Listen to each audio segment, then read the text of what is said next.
রানী, ভিডিওটা বন্ধ করো, একটা কথা বলবো। হ্যাঁ বলো। আমাদের বিয়ের তো অনেক বছর হলো, এবার তো আমাদের একটা বাচ্চা কাচ্চা নিতে হবে, আর বাড়ির সবাইও বলছে। আর এখন আমি ফাইন্যান্সিয়ালি স্টেবল, তো অসুবিধা হবে না। না, কি বলছো তুমি এসব? আমার এসব বাচ্চা কাচ্চা ভালো লাগে না, আমার চাই না। এসব কি বলছো তুমি?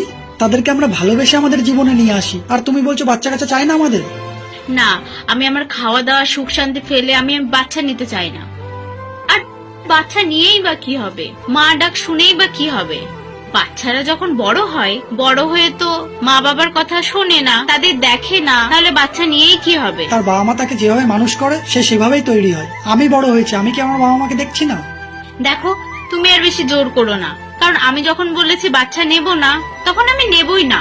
একটা বাচ্চা হওয়ার পর তার যেমন সামর্থ্য থাকে না যে সে নিজের পায়ে চলবে, বাবা মা তার পাশে দাঁড়ায়, ঠিক তেমন ভাবে কিছু বছর পরে আমাদেরও সেই সামর্থ্য থাকবে না যে আমরা নিজেদের মতো নিজেরা চলবো। সেই সন্তানকে আমাদের পাশে প্রয়োজন হবে, আর সেই সন্তানকে এখন আমরা যেভাবে মানুষ করব সেভাবেই সে সবটা শিখবে। দেখো, আমি নেব না যখন বলেছি, আমি নেব না। যে কোনো কাজ প্রথমে করতে গেলে সমস্যা হয়ই, এবং সেটা ধীরে ধীরে শিখে নিতে হয়। তো বাচ্চা নিলে বাচ্চা সামলাতেও অসুবিধা হবেই, তাই বলে কি বাচ্চা না নেওয়া উচিত বর্তমান সমাজে?